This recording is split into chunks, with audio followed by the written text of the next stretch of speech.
കൂട്ടുകാരെ എല്ലാവർക്കും പുതിയൊരു ക്ലാസ്സിലേക്ക് സ്വാഗതം. 8ാം ക്ലാസ്സിന്റെ പുതിയ SCRT പാഠപുസ്തകത്തിലെ ജിയോഗ്രഫിയുമായി ബന്ധപ്പെട്ട ഒരു ചാപ്റ്ററാണ്. നമ്മൾ അതുമായിട്ട് ബന്ധപ്പെട്ട് ഓൾറെഡി 2 ക്ലാസ് മനസ്സിലാക്കിയിരുന്നു. നിങ്ങൾക്ക് ഇനി വരുന്ന എല്ലാ തരത്തിലുള്ള എക്സാമിനേഷനും ബീറ്റ് ഫോറസ്റ്റ് ഓഫീസർ ആയിക്കോട്ടെ, കമ്പനി ബോർഡ് LGS ആയിക്കോട്ടെ, അതുപോലെ തന്നെ കമ്പനി ബോർഡ് അസിസ്റ്റന്റ് ആയിക്കോട്ടെ, വെബ്കോ LDC ആയിക്കോട്ടെ, ഏതിനും പ്രയോജനം ചെയ്യുന്ന പുതിയ SCRT പാഠപുസ്തകത്തെ ആസ്പദമാക്കിയിട്ടുള്ള ജിയോഗ്രഫിയിൽ നിന്നുള്ള ക്ലാസ്സാണ്. എല്ലാവർക്കും ക്ലാസ്സിലേക്ക് സ്വാഗതം. നമ്മൾക്കറിയാം, നമ്മൾ സീസൺസ് അറിയാവുന്ന കാര്യമാണ് അല്ലെ. ഋതുക്കള് വസന്തകാലവും ഗ്രീഷ്മകാലവും ശരത്കാലവും ശൈത്യകാലവും ഒക്കെ നമുക്കറിയാവുന്ന കാര്യമാണ്. ഭൂമിയുടെ പരിക്രമണവും അതുപോലെ തന്നെ ഭൂമിയുടെ പരിക്രമണം മൂലമൊക്കെയാണ് എന്ത് ചെയ്യുന്നത്, ഈ ഋതുക്കള് സീസൺസ് നമുക്കുണ്ടാവുന്നതെന്ന് അറിയാം. സൂര്യന്റെ ആപേക്ഷിക മാറ്റത്തിനനുസരിച്ച് ഓരോ പ്രദേശത്തും എന്ത് ചെയ്യാറുണ്ട്, സവിശേഷമായ കാലാവസ്ഥാ സാഹചര്യങ്ങൾ സൃഷ്ടിക്കപ്പെടും. സൂര്യന്റെ ആപേക്ഷിക സ്ഥാനമാറ്റത്തെക്കുറിച്ചൊക്കെ മുൻ ക്ലാസ്സുകളിൽ നമ്മൾ പഠിച്ചിരുന്നു.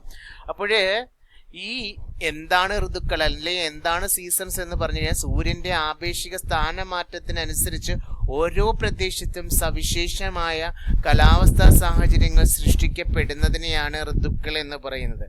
ഈ കാലയളവിനെയാണ് എന്ത് പറയുന്നത്, ഋതുക്കൾ എന്ന് പറയുന്നത്. അതിനകത്ത് നമ്മൾ അറിഞ്ഞിരിക്കണം ഭൂമിയുടെ പരിക്രമണവും. ഏതൊക്കെയാണ്? ഭൂമിയുടെ പരിക്രമണവും സൗരോർജ ലഭ്യതയിലെ ഏറ്റക്കുറച്ചിലുമാണ് ഇതിന് കാരണം, ഋതുക്കൾ സൃഷ്ടിക്കുന്നതിന് കാരണം. ഭൂമിയുടെ പരിക്രമണവും സൗരോർജ ലഭ്യതയിലെ ഏറ്റക്കുറച്ചിലും. ഒരു വർഷത്തിൽ നമ്മൾ അറിഞ്ഞിരിക്കണം വസന്തകാലം, ഗ്രീഷ്മകാലം, ശരത്കാലം, ശൈത്യകാലം എന്നീ കാലങ്ങൾ എന്ത് ചെയ്യുന്നുണ്ട്, ചാക്രികമായിട്ട് ആവർത്തിക്കപ്പെടുന്നുണ്ട്. ഒരു ചാക്രികമായിട്ടൊരു ചക്രവാളത്തിലെ പോലെ അല്ലെങ്കിൽ ഒരു കാലാതീതമായിട്ട് എന്ത് ചെയ്യുന്നുണ്ട്, ആവർത്തിക്കപ്പെടുന്നതാണ് ഋതുഭേദങ്ങൾ എന്ന് പറയുന്നത്. ആ ഋതുഭേദങ്ങളാണ് ഒരു വർഷത്തിലാണ് ഒരു ചക്രം പോലെ ഒരു ചാക്രികമായിട്ട് വസന്തകാലം, ഗ്രീഷ്മകാലവും ശരത്കാലവും ശൈത്യകാലവും ഒക്കെ ആവർത്തിക്കപ്പെടുന്നുണ്ട്. ഇതിനെയാണ് നമ്മൾ ഋതുഭേദങ്ങൾ എന്ന് വിളിക്കുന്നത്. അതൊക്കെ നമുക്ക് അറിയാവുന്ന കാര്യങ്ങളാണ്, സിമ്പിൾ ആയിട്ടുള്ള കാര്യങ്ങളുമാണ്. നമുക്ക് അതിന്റെ അടുത്ത പോയിന്റിലേക്ക് പോകാം. ഓരോ ടൈമിലും ഇപ്പൊ നമുക്ക് പല ഋതുഭേദങ്ങളുണ്ടെന്നറിയാം. അവയുടെ സവിശേഷതകൾ എന്താണെന്ന് നമ്മൾ മനസ്സിലാക്കണം. വസന്തകാലം, സ്പ്രിംഗ് സീസൺ എന്ന് നമ്മൾ പറയാറുണ്ട്. അപ്പൊ ഈ വസന്തകാലത്തിലാണ് വസന്തം എന്ന് കേൾക്കുമ്പോൾ തന്നെ അറിയാം, സസ്യങ്ങൾ പൂക്കുകയും കായ്ക്കുകയും ഒക്കെ ചെയ്യുന്നത് വസന്തകാലത്തിലാണ്. ഇവിടെ ഓർത്തിരിക്കണം, വസന്തകാലത്തില് പകലിന്റെ ദൈർഘ്യം ക്രമേണ കൂടി വരികയാണ് ചെയ്യുന്നത്. വസന്തകാലത്തില് പകലിന്റെ ദൈർഘ്യം ക്രമേണ കൂടി വരുന്നു. അടുത്ത സമ്മർ സീസൺ ആണ്, ഗ്രീഷ്മകാലം. ഇവിടെ ഈ നമുക്കറിയാം സമ്മർ ആവുമ്പോൾ തന്നെ ചൂട് കൂടുതലായിരിക്കും പൊതുവെ അല്ലേ. അതുപോലെ തന്നെ ദൈർഘ്യമേറിയ പകലുകള് സമ്മർ സീസന്റെ ഗ്രീഷ്മകാലത്തിന്റെ പ്രത്യേകതയാണ്. അതുകൂടി ഒന്ന് അറിഞ്ഞിരിക്കണം. ഇനി അതുപോലെ ഓട്ടം സീസണില് ശരത്കാലം അല്ലേ. നമുക്ക് ശൈത്യകാലത്തിന് മുന്നോടിയായിട്ടുള്ള കാലമാണ് ഓട്ടം സീസൺ എന്ന് പറയുന്നത്, ശരത്കാലം അല്ലേ. ശരത്കാലം എന്ന് പറയുമ്പോൾ തന്നെ നമുക്കറിയാം വൃക്ഷങ്ങളൊക്കെ ഇല പൊഴിക്കാറുണ്ട് ആ സമയത്ത്. അവിടെ ഈ ശരത്കാല സമയത്ത് പകലിന്റെ ദൈർഘ്യം ക്രമേണ കുറഞ്ഞു വരികയാണ് ചെയ്യുന്നത്. എന്നാൽ നമ്മൾ വിന്റർ സീസണിലേക്ക് പോകുകയാണെങ്കിൽ നമുക്കറിയാം അവിടെ അന്തരീക്ഷ താപനില വളരെ കുറവായിരിക്കും, മഞ്ഞുവീഴ്ചയുണ്ടാവും, രാത്രിക്ക് ദൈർഘ്യം കൂടുതലാകും. ഡിസംബറൊക്കെ എത്തുന്ന സമയത്തോളം നമുക്കറിയാം എന്താണ്, രാത്രിക്ക് ദൈർഘ്യം കൂടുതലാകാം അല്ലേ വിന്റർ സീസണിൽ. അപ്പോൾ നമ്മൾ ഇതുമായിട്ട് ബന്ധപ്പെട്ട് ഈ കാലയളവ് നമുക്കൊന്ന് അറിഞ്ഞിരിക്കണം. എക്സാമിന് ഇതിൽ നിന്ന് ക്വസ്റ്റ്യൻസ് ഉണ്ടാവാം. നമ്മൾ സൂര്യന്റെ അയനത്തെ ബേസ് ചെയ്തിട്ടാണ് ഇതിന്റെ കാലയളവ് ഉത്തര ദക്ഷിണാർദ്ധ ഗോളത്തിൽ അനുഭവപ്പെടുന്ന വിവിധ ഋതുക്കളെ കുറിച്ച് നമ്മൾ മനസ്സിലാക്കേണ്ടി. സൂര്യന്റെ അയനത്തെ കമ്പയർ ചെയ്തിട്ടാണ്, താരതമ്യം ചെയ്തിട്ടാണ് നമ്മൾ മനസ്സിലാക്കേണ്ടത്. ഓരോ ഋതുക്കളും ഉത്തരാർദ്ധ ഗോളത്തിലും ദക്ഷിണാർദ്ധ ഗോളത്തിലും ഇന്ന കാലയളവിൽ എങ്ങനെയായിരിക്കും എന്ന് നമ്മൾ മനസ്സിലാക്കിയിരിക്കേണ്ടത് അത്യന്താപേക്ഷിതമാണ്. സൂര്യന്റെ അയനം ഭൂമധ്യരേഖയിൽ നിന്നും ഉത്തരായന രേഖയിലേക്ക് പോകുമ്പോൾ, സൂര്യന്റെ അയനം ഭൂമധ്യരേഖയിൽ നിന്ന് എവിടേക്ക് പോകുമ്പോൾ, ഉത്തരാർദ്ധ ഗോളത്തിലെ ഉത്തരായന രേഖയിലേക്ക് പോകുമ്പോൾ ആ പോകുന്ന കാലയളവ് നമ്മൾ അറിഞ്ഞിരിക്കണം മാർച്ച് 21 മുതൽ ജൂൺ 21 വരെയാണ്. ഈ മാർച്ച് 21 മുതൽ ജൂൺ 21 വരെ ഉത്തരാർദ്ധഗോളത്തിൽ വസന്തകാലവും ദക്ഷിണാർദ്ധഗോളത്തിൽ ശരത്കാലവുമായിരിക്കും. ഉത്തരാർദ്ധഗോളത്തിൽ എന്തായിരിക്കും? വസന്തകാലവും. ദക്ഷിണാർദ്ധഗോളത്തില് വസന്തം അറിയാലോ, പൂവൊക്കെ മുട്ടിടുകയും പൂക്കളൊക്കെ ഉണ്ടാവുകയും ചെയ്യുന്ന കാലം. അവിടെ രാത്രിക്ക് ദൈർഘ്യം കൂടുതലായിരിക്കും, പകലിന് ദൈർഘ്യം കൂടുതലായിരിക്കുമെന്നറിയാം. ദക്ഷിണാർദ്ധഗോളത്തിൽ ആ സമയത്ത് ശരത്കാലമാണ്. എന്താണ്? മാർച്ച് 21 മുതൽ ജൂൺ 21 വരെയുള്ള കാലഘട്ടത്തിൽ ശരത്കാലം. മരങ്ങളൊക്കെ ഇല പൊഴിക്കുന്ന കാലമാണ് അല്ലേ. ഇനി സൂര്യന്റെ അയനം നേരത്തെ നമ്മൾ ഭൂമധ്യരേഖയിൽ നിന്ന് ഉത്തരായന രേഖയിലേക്ക് പഠിച്ചു. ഇനി ഉത്തരായന രേഖയിൽ നിന്നും തിരിച്ച് ഭൂമധ്യരേഖയിലേക്ക് വരുന്നത് ജൂൺ 21 മുതൽ സെപ്റ്റംബർ 23 വരെയാണ്. അതായത് ഋതുക്കൾ ഉത്തരാർദ്ധഗോളത്തിൽ ഗ്രീഷ്മകാലമായിരിക്കും. ഈ ഉത്തരാർദ്ധഗോളത്തിലെ ഗ്രീഷ്മകാലം ജൂൺ 21 മുതൽ സെപ്റ്റംബർ 23 വരെയാണ്. അതേപോലെ ദക്ഷിണാർദ്ധഗോളത്തിൽ തണുപ്പായിരിക്കും, ശൈത്യകാലം ആയിരിക്കും. ഉത്തരായന രേഖയിൽ നിന്നും ഭൂമധ്യരേഖയിലേക്ക് സൂര്യന്റെ അയനം സംഭവിക്കുമ്പോൾ. അതുപോലെ തന്നെ ഭൂമധ്യരേഖയിൽ നിന്നും ദക്ഷിണായന രേഖയിലേക്ക് ഇനി എന്ത് പോവുകയാണ്? സൂര്യന്റെ അയനം നടക്കുകയാണ്. ഭൂമധ്യരേഖയിൽ നിന്നും ദക്ഷിണാർദ്ധഗോളത്തിൽ ദക്ഷിണായന രേഖയിലേക്ക്. ആ അയനം നടക്കുന്നത് സെപ്റ്റംബർ 23 മുതൽ ഡിസംബർ 22 വരെയാണ്. ആ സമയത്ത് ഉത്തരാർദ്ധഗോളത്തിൽ ശരത്കാലവും ദക്ഷിണാർദ്ധഗോളത്തിൽ വസന്തകാലവുമായിരിക്കും. ഇതൊക്കെ അറിഞ്ഞിരിക്കണം, എക്സാമിന് ചോദിക്കുക. ഉത്തരാർദ്ധഗോളത്തിൽ സെപ്റ്റംബർ 23 മുതൽ ഡിസംബർ 22 വരെ ശരത്കാലവും, അതുപോലെ ദക്ഷിണാർദ്ധഗോളത്തിൽ എന്തായിരിക്കും? വസന്തകാലമായിരിക്കും.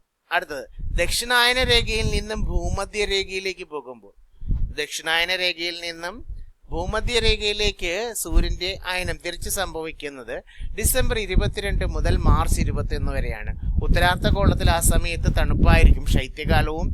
ദക്ഷിണാർദ്ധഗോളത്തിൽ ഗ്രീഷ്മകാലവുമായിരിക്കും. ഓക്കെ അല്ലേ? അപ്പോൾ ഈ ഒരു ടേബിൾ ഒന്ന് അറിഞ്ഞിരിക്കണം, എക്സാമിന് ഇതിൽ നിന്ന് ക്വസ്റ്റ്യൻസ് ചോദിക്കാം. ഓക്കെ ആണെന്ന് കരുതുന്നു.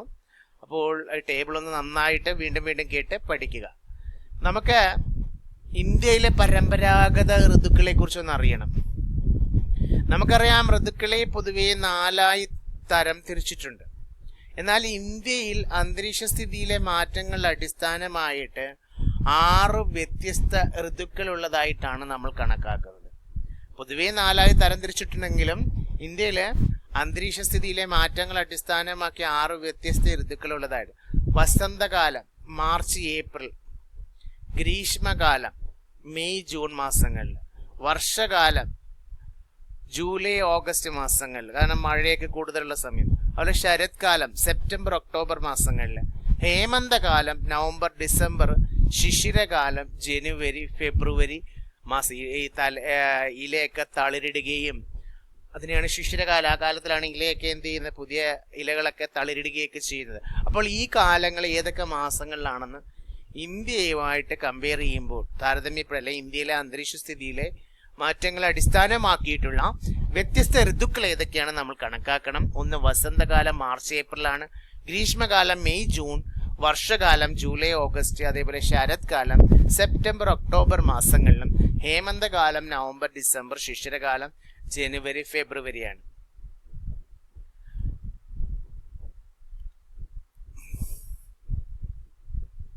നമുക്കറിയാം, ഭൂമിക്ക് ഒരു ഭ്രമണം പൂർത്തിയാക്കാൻ നമ്മളത് ഓൾറെഡി പഠിച്ചിരുന്നു.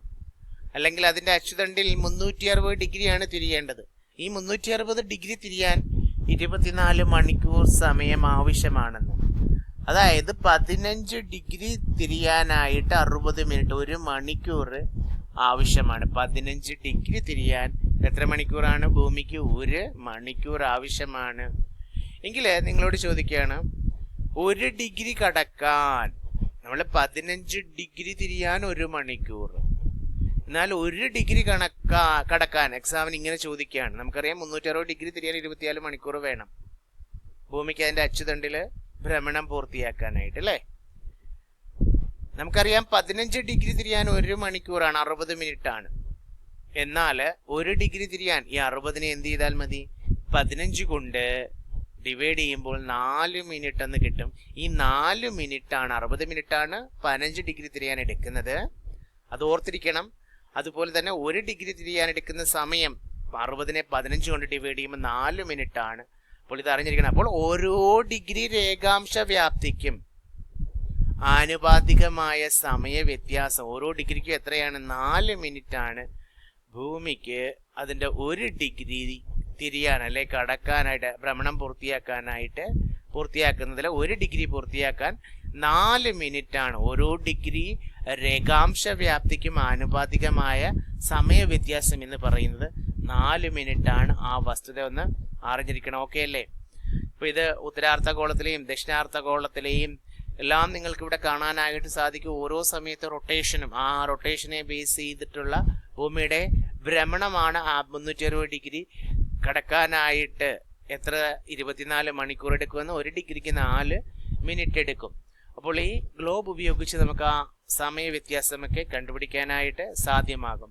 ഇനി നമ്മൾ ഇതിനെ ബേസ് ചെയ്ത് നമുക്കറിയാം സ്റ്റാൻഡേർഡ് ടൈം നിങ്ങൾ കേട്ടിട്ടുണ്ടാവും. മാനക സമയം എന്ന് പറയുന്ന സ്റ്റാൻഡേർഡ് ടൈം നമുക്കറിയാം. ഓരോ രേഖാംശ രേഖയിലും പ്രാദേശിക സമയം വ്യത്യസ്തമായിരിക്കും അല്ലേ? ഓരോ രേഖാംശ രേഖയിലും ഇന്ത്യയിലെ സമയമായിരിക്കില്ല അമേരിക്കയിലെ സമയം അല്ലേ? അതായത് ഒരു രാജ്യത്തിൽ പൊതുവായ പരീക്ഷകൾ, റെയിൽവേ സമയം, റേഡിയോ സംപ്രേഷണം തുടങ്ങിയവയ്ക്ക് പ്രാദേശിക സമയം എടുത്തു കഴിഞ്ഞാൽ, അതായത് ഒരു രാജ്യത്ത് വ്യത്യസ്ത പ്രാദേശിക സമയം എടുത്തു കഴിഞ്ഞാൽ ആശയക്കുഴപ്പം ഉണ്ടാവും. അത് സ്വാഭാവികമാണ് അല്ലേ? ഇപ്പം പറയാണ് നമുക്ക് കേരളത്തിൽ എന്താണ് ഒരു PSC എക്സാം, നമ്മൾ എക്സാം എഴുതാറാണ്. ഇപ്പം രാവിലെയുള്ള എക്സാം 7 മണിക്ക്. പക്ഷേ തമിഴ്നാട്ടിൽ അതേ പരീക്ഷ കുറച്ചുകൂടെ താമസിച്ചിട്ടാണ്. പക്ഷെ അവിടെയും എന്താണ്, ഒരു രാജ്യത്തിനകത്ത് വ്യത്യസ്ത പ്രാദേശിക സമയം അങ്ങനെ എടുത്തു കഴിഞ്ഞാൽ നമുക്ക് പൊതുവായ, അല്ലെങ്കിൽ UPSCയുടെ പരീക്ഷ നടക്കുക, അല്ലെങ്കിൽ റെയിൽവേ സമയം, ഇങ്ങനെയൊക്കെ എടുക്കുമ്പോൾ നമുക്കൊരു ആശയക്കുഴപ്പം ഉണ്ടാവും. അപ്പോൾ ഈ പ്രതിസന്ധി മറികടക്കാനാണ് രാജ്യങ്ങൾ തമ്മിൽ എന്ത് ചെയ്യുന്നത്? രാജ്യങ്ങൾ തമ്മിലാണ് അന്താരാഷ്ട്ര ധാരണയുടെ അടിസ്ഥാനത്തിൽ എന്ത് ചെയ്യാറുണ്ട്? 7.5 ഡിഗ്രി, അത് അറിഞ്ഞിരിക്കണം, എക്സാമിന് ചോദിക്കുക. 7.5 ഡിഗ്രി രേഖാംശ രേഖയുടെ ഗുണിതമായി വരുന്ന രേഖാംശ രേഖയാണ് മാനക രേഖാംശ രേഖയായിട്ട് പരിഗണിക്കുന്നത്. എക്സാമിന് ചോദിക്കാം. അപ്പോൾ രാജ്യങ്ങൾ അന്താരാഷ്ട്ര ധാരണയുടെ അടിസ്ഥാനത്തിൽ 7.5 ഡിഗ്രി രേഖാംശ രേഖയുടെ ഗുണിതമായി വരുന്ന രേഖാംശ രേഖയാണ് എന്ത് ചെയ്യുന്നത്? അതിന്റെ ഗുണിതമാണ് മാനക രേഖാംശ രേഖയായിട്ട് പരിഗണിക്കുന്നതാണ് സ്റ്റാൻഡേർഡ് ടൈമിൽ നമ്മൾ ഉപയോഗിക്കുന്നത്. അങ്ങനെ ഇത്തരത്തില് തിരഞ്ഞെടുക്കുന്ന മാനക രേഖാംശ രേഖയിലെ പ്രാദേശിക സമയത്തെയാണ് എന്ത് ചെയ്യുന്നത്? സ്റ്റാൻഡേർഡ് ടൈമായിട്ട്, മാനക സമയമായിട്ട് ഓരോ രാജ്യവും എടുക്കുന്ന 7.5 ഡിഗ്രിയുടെ രേഖാംശ രേഖയുടെ ഗുണിതമായിട്ട് വരുന്ന രേഖാംശ രേഖയാണ് ഓരോ രാജ്യവും മാനക രേഖാംശ രേഖയായിട്ട് പരിഗണിക്കുകയും അങ്ങനെ അവർ ഓരോ രാജ്യത്തിൻ്റെ പ്രാദേശിക സമയമായിട്ട് അല്ലെങ്കിൽ മാനക സമയമായിട്ട് നമ്മൾ കണക്കാക്കുന്നു. അതുപോലെ നമുക്കറിയാം ഗ്രീനിച്ച് സമയം, ഗ്രീൻവിച്ച് മീൻ ടൈം നമ്മൾ കേട്ടിട്ടുള്ളതാണ്. ഗ്രീൻവിച്ച് മീൻ ടൈം എന്ന് പറയുന്നത്.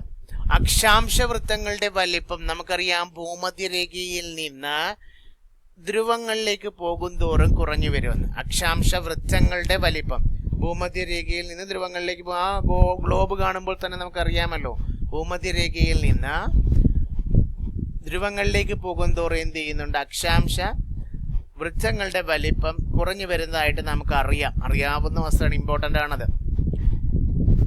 എന്നാൽ എല്ലാ രേഖാംശ രേഖകളും അവിടെ അർത്ഥവൃത്തങ്ങളാണല്ലോ.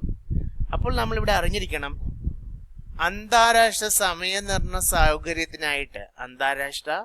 സമയനിർണയ സൗകര്യത്തിനായിട്ട് ഇംഗ്ലണ്ടിലെ റോയൽ ബ്രിട്ടീഷ് വാനനിരീക്ഷണശാല സ്ഥിതി ചെയ്യുന്ന, അത് അറിഞ്ഞിരിക്കണം, ഇങ്ങനെ ഒരു സ്റ്റേറ്റ്മെന്റ് ചോദിക്കാം.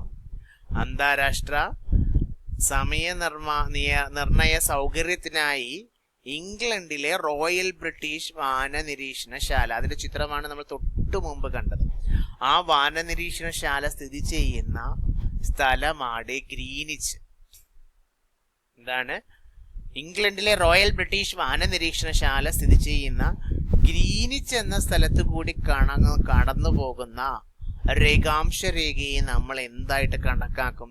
0 ഡിഗ്രി രേഖാംശ രേഖയായിട്ട്. ഇതിനെയാണ് നമ്മൾ പ്രൈം മെറിഡിയൻ, അതല്ലെങ്കിൽ പ്രൈം മെറിഡിയനിലെ സമയത്തെ ഗ്രീനിച്ച് സമയം എന്ന് പറയുന്നത്. അപ്പൊ ഗ്രീൻവിച്ച് മീൻ ടൈം പ്രൈം മെറിഡിയനിലെ പ്രാദേശിക സമയമാണ്. ഈ പ്രൈം മെറിഡിയനിലെ ഈ പ്രാദേശിക സമയം ഗ്രീൻവിച്ച് ടൈമായിട്ട് അല്ലെ ഗ്രീൻവിച്ച് മീൻ ടൈമായിട്ട് കടന്നു പോകുന്ന ഇംഗ്ലണ്ടിലെ റോയൽ ബ്രിട്ടീഷ് വാനനിരീക്ഷണശാല സ്ഥിതി ചെയ്യുന്ന ഗ്രീനിച്ച് എന്ന സ്ഥലത്തു കൂടിയാണ്. ആ സ്ഥലത്തു കൂടി കടന്നു പോകുന്ന രേഖാംശ രേഖയെ 0 ഡിഗ്രി രേഖാംശ രേഖയായി കണക്കാക്കുകയും അതിനെ മെറിഡിയൻ എന്നും പ്രൈം മെറിഡിയൻ എന്നും ഈ പ്രൈം മെറിഡിയനിലെ പ്രാദേശിക സമയത്തെയാണ് ഗ്രീനിച്ച് സമയം എന്ന്, ഗ്രീനിച്ച് മീൻ ടൈം, ഇതിനെ ബേസ് ചെയ്തിട്ടാണ് നമ്മൾ പ്രാദേശിക സമയം കണക്കാക്കുന്നത്.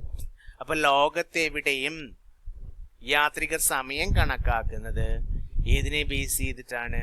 ഗ്രീനിച്ച് സമയത്തെ അടിസ്ഥാനമാക്കിയാണ്. അത് അറിഞ്ഞിരിക്കണം. അത് ഗ്രീനിച്ച് സമയം ഇംഗ്ലണ്ടിലെ റോയൽ ബ്രിട്ടീഷ് വാനനിരീക്ഷണ ശാല സ്ഥിതി ചെയ്യുന്ന ഗ്രീനിച്ച് എന്ന സ്ഥലത്തു കൂടി പോകുന്ന രേഖാംശ രേഖയെ 0 ഡിഗ്രി രേഖാംശ രേഖയെ അടിസ്ഥാനമാക്കിയാണ്. അത് അറിഞ്ഞിരിക്കണം നമ്മൾ. അതുപോലെ ഭൂമിയുടെ ഭ്രമണം പടിഞ്ഞാറ് നിന്ന് കിഴക്കോട്ടാണ്. അത് മറന്നു പോകരുത്.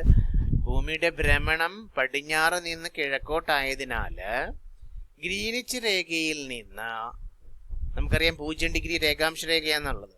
ആ ഗ്രീനിച്ച് രേഖയിൽ നിന്ന് കിഴക്കോട്ട് ഓരോ രേഖാംശ രേഖയും കടക്കുമ്പോൾ നമുക്ക് 4 മിനിറ്റ് ആണെന്ന് പറഞ്ഞു 1 ഡിഗ്രി തിരിയാനായിട്ട്, അല്ലെ? അപ്പോൾ ഈ ഭൂമിയുടെ ഭ്രമണം പടിഞ്ഞാറ് നിന്ന് കിഴക്കോട്ടാണ്. അങ്ങനെ പടിഞ്ഞാറ് നിന്ന് കിഴക്കോട്ട് ഭ്രമണം ചെയ്യുമ്പോൾ ഗ്രീനിച്ച് രേഖയിൽ നിന്ന് കിഴക്കോട്ട് ഓരോ രേഖാംശ രേഖയും കടക്കുമ്പോൾ സമയം എന്ത് കൂടും? 4 മിനിറ്റ് കൂടുമെന്ന് നമ്മൾ മനസ്സിലാക്കും. എന്നാൽ പടിഞ്ഞാറോട്ട് നീങ്ങുമ്പോൾ, പടിഞ്ഞാറ് നിന്ന് കിഴക്കോട്ടായതിന് 4 മിനിറ്റ് കൂടും. എന്നാൽ ഇതൊക്കെ അറിഞ്ഞിരിക്കണം, എക്സാമിൽ ഇതൊക്കെ ചോദിക്കാം. പടിഞ്ഞാറോട്ട് നീങ്ങുമ്പോൾ, തിരിച്ച് കിഴക്ക് നിന്ന് പടിഞ്ഞാറോട്ട് നീങ്ങുമ്പോൾ 4 മിനിറ്റ് കുറയുകയാണ് ചെയ്യുന്നത്. അപ്പോൾ പടിഞ്ഞാറ് നിന്ന് കിഴക്കോട്ട് നീങ്ങുമ്പോൾ ഗ്രീനിച്ച് രേഖയിൽ നിന്ന് ഓരോ രേഖാംശ രേഖയും കടക്കുമ്പോൾ സമയം 4 മിനിറ്റ് കൂടുകയും പടിഞ്ഞാറോട്ട് നീങ്ങുമ്പോൾ 4 മിനിറ്റ് കുറയുകയാണ് ചെയ്യുന്നത്. അതൊന്ന് അറിഞ്ഞിരിക്കണം. ഇനി നിങ്ങൾ ജന്തർ മന്ദറിനെ കുറിച്ച് കേട്ടിട്ടുണ്ടാവും. ജയ്പൂരിലാണ് ഈ ജന്തർ മന്ദർ സ്ഥിതി ചെയ്യുന്നത്. എവിടെയാണ് ജയ്പൂർ? രാജസ്ഥാനിലും. 18-ാം നൂറ്റാണ്ടിന്റെ തുടക്കത്തിൽ ജയ്പൂരിലെ മഹാരാജാവായിരുന്നു അക്കാലത്ത് ജയ്സിംഗ് രണ്ടാമൻ. ഈ ജയ്സിംഗ് രണ്ടാമൻ ജയ്പൂരിൽ നിർമ്മിച്ച ജ്യോതിശാസ്ത്ര നിരീക്ഷണ കേന്ദ്രമാണ് നമുക്കിവിടെ ചിത്രത്തിൽ കണ്ട ജന്തർ മന്ദർ. അപ്പോൾ ഈ ജന്തർ മന്ദർ നിർമ്മിച്ചത് ആരാടെ? ജയ്പൂരിലെ മഹാരാജാവായ ജയ്സിംഗ് രണ്ടാമനാണ്. പിങ്ക് സിറ്റി എന്നറിയപ്പെടുന്ന ജയ്പൂർ, അല്ലെ? ആ പിങ്ക് സിറ്റിയിലെ മഹാരാജാവായ ജയ്സിംഗ് രണ്ടാമനാണ് എന്ത് നിർമ്മിച്ചത്? ജ്യോതിശാസ്ത്ര നിരീക്ഷണ കേന്ദ്രമായ ജന്തർ മന്ദർ നിർമ്മിച്ചത്. അപ്പോൾ ഈ ജന്തർ മന്ദർ എന്ന് പറയുന്നത് ജ്യോതിശാസ്ത്ര നിരീക്ഷണ കേന്ദ്രമാണ്. ഇതിൽ 20 പ്രധാന ജ്യോതിശാസ്ത്ര ഉപകരണങ്ങൾ ഒരു പ്രദേശത്ത് നിർമ്മിച്ചിരിക്കുകയാണ് ചെയ്യുന്നത്. ഇവ ഉപയോഗിച്ചിട്ട് എന്ത് ചെയ്യാം? നഗ്നനേത്രങ്ങൾ കൊണ്ട് ജ്യോതിശാസ്ത്ര സ്ഥാനങ്ങൾ നിരീക്ഷിക്കുന്നതിനായി സാധിച്ചിരുന്നു. ഇന്ത്യയിലെ 5 ജ്യോതിശാസ്ത്ര നിരീക്ഷണ കേന്ദ്രങ്ങളിലെ ഏറ്റവും വലുത് എക്സാമിന് ചോദിച്ചു കഴിഞ്ഞാൽ ഈ ജന്തർ മന്ദറാണ്. അതുകൂടാതെ ഡൽഹിയുണ്ട്, ഉജ്ജയിനുണ്ട്, മധുരയുണ്ട്, വാരണാസിയുണ്ട്. മധുര യു-പിയിലെ, ഉത്തർപ്രദേശിലെ മധുരയാണ്. ഡൽഹി, ഉജ്ജയിൻ, മധുര, വാരണാസി. ഏറ്റവും വലിയ ജ്യോതിശാസ്ത്ര നിരീക്ഷണ കേന്ദ്രം എവിടെയാണ്? ജയ്പൂരിലെയാണ്. ജന്തർ മന്ദറാണ്. അത് അറിഞ്ഞിരിക്കണം. അപ്പൊ ഈ 2010 ഈ ജന്തർ മന്ദറിന്, ഈ ജ്യോതിശാസ്ത്ര നിരീക്ഷണ കേന്ദ്രത്തെ എന്ത് ചെയ്യുന്നുണ്ട്? യുനെസ്കോയുടെ ലോക പൈതൃക പട്ടികയിൽ ഉൾപ്പെടുത്തുകയും ഇവിടെയുള്ള ഉപകരണങ്ങൾ അക്കാലത്ത് വളരെ കൃത്യതയോടുകൂടി പ്രാദേശിക സമയമൊക്കെ നിർണയിക്കാനായിട്ട് സഹായിച്ചിരുന്നു. എവിടെയുള്ള? ജന്തർ മന്ദറിലുള്ള. അപ്പോൾ ജന്തർ മന്ദറിലെ ഈ ജ്യോതിശാസ്ത്ര നിരീക്ഷണ കേന്ദ്രത്തിന് തുടക്കമിട്ടത് ജയ്സിംഗ് രണ്ടാമനാണ്, ജയ്പൂരിലെ മഹാരാജാവായിരുന്ന. ഓക്കെ, ഇനി നമ്മൾ കേട്ടിട്ടുണ്ടാവും ഇന്ത്യൻ സ്റ്റാൻഡേർഡ് ടൈം. നമ്മൾ എപ്പോഴും കേട്ടിട്ടുള്ള ഇന്ത്യൻ സ്റ്റാൻഡേർഡ് ടൈം. ഇന്ത്യയിൽ എങ്ങനെയാണ് ഇന്ത്യൻ സ്റ്റാൻഡേർഡ് ടൈം? ഇന്ത്യയിൽ എങ്ങനെയാണ് നമ്മൾ മാനക സമയം കണക്കാക്കുന്നത്? അതെങ്ങനെയാണ് നമുക്കത് അറിഞ്ഞിരിക്കണം. എക്സാമിന് സ്ഥിരം ചോദിക്കാറുണ്ട് അല്ലെ. ഇന്ത്യയുടെ മാനക സമയം. ഇന്ത്യയുടെ കിഴക്കേ അറ്റത്തുള്ള സംസ്ഥാനം ഏതാണ്? നമുക്കറിയാം, എല്ലാവർക്കും അറിയാം, കിഴക്കേ അറ്റത്തുള്ള സംസ്ഥാനം ഏതാണ്? അരുണാചൽ പ്രദേശ് ആണ്. ഇന്ത്യയുടെ കിഴക്കേ അറ്റത്തുള്ള സംസ്ഥാനമായ അരുണാചൽ പ്രദേശും, അതായത് 97.5 25 പോയിന്റ് കിഴക്ക്, 25 മിനിറ്റ് എന്ന് പറയും. 97 25 മിനിറ്റ്. അതുപോലെ തന്നെ പടിഞ്ഞാറേ അറ്റത്തുള്ള സംസ്ഥാനം നമുക്ക് ഗുജറാത്ത് ആണ്. 68 7 മിനിറ്റ് കിഴക്കായിട്ട് സ്ഥിതി ചെയ്യുന്നു. ഇവ തമ്മിൽ, അതായത് ഇന്ത്യയുടെ കിഴക്കേ അറ്റത്തുള്ള സംസ്ഥാനമായ അരുണാചൽ പ്രദേശും പടിഞ്ഞാറേ അറ്റത്തുള്ള സംസ്ഥാനമായ ഗുജറാത്തും നമ്മൾ ഏകദേശം 30 എന്തുണ്ട്? രേഖാംശ വ്യത്യാസമുണ്ട്. അരുണാചൽ പ്രദേശും ഗുജറാത്തും തമ്മിൽ 30 രേഖാംശ വ്യത്യാസമുണ്ട്. കാരണം ഇവര് അപ്പൊ ഈ രണ്ട് സംസ്ഥാനം, പടിഞ്ഞാറും കിഴക്കുള്ള രണ്ട് സംസ്ഥാനം എടുത്തു കഴിഞ്ഞാൽ യഥാർത്ഥത്തിൽ പ്രാദേശിക സമയത്തിൽ എന്തുണ്ട്? 2 മണിക്കൂറോളം വ്യത്യാസമുണ്ട്. അങ്ങനെ എന്ത് ചെയ്തിട്ടുണ്ട്? ഇത് ഒഴിവാക്കാനായിട്ട്, ഈ പ്രായോഗിക ബുദ്ധിമുട്ട് ഒഴിവാക്കുന്നതിനാണ് രാജ്യത്ത് ഒരു മാനക സമയമൊക്കെ നിർണയിച്ചിട്ടുള്ളത്. 7.5 ഗുണിതമായ, നമ്മൾ 7.5 എന്ന് പഠിച്ചിട്ടുണ്ട് അല്ലെ. ആ 7.5 ഗുണിതമായ, ഇതിന്റെ ഗുണിതമാണ് 82.5 കിഴക്ക്. അപ്പൊ ഇന്ത്യയിലെ മാനക രേഖാംശ രേഖ ഏതെന്ന് നിങ്ങളോട് ചോദിച്ചു കഴിഞ്ഞാൽ 7.5 ഗുണിതമായിട്ടുള്ള 82.5 കിഴക്കാണ്. ഇന്ത്യയുടെ കിഴക്കുള്ള രേഖാംശ രേഖയാണ് ഇന്ത്യയിലെ മാനക രേഖാംശ രേഖയായിട്ട് തിരഞ്ഞെടുത്തത്.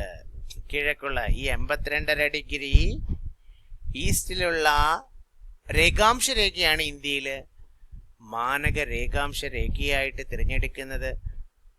അതറിഞ്ഞിരിക്കണം. ഈ രേഖയിലുള്ള പ്രാദേശിക സമയത്തെയാണ് ഇന്ത്യയുടെ മാനക സമയമായിട്ട് 82.5 കിഴക്ക് രേഖാംശ രേഖയില് ഇന്ത്യയിലെ മാനക രേഖാംശ രേഖയായി തിരഞ്ഞെടുത്തു എന്നറിയാം. ഇങ്ങനെ ആ രേഖയിലുള്ള പ്രാദേശിക സമയത്തെയാണ് ഇന്ത്യയുടെ മാനക സമയമായിട്ട് കണക്കാക്കുന്നത്.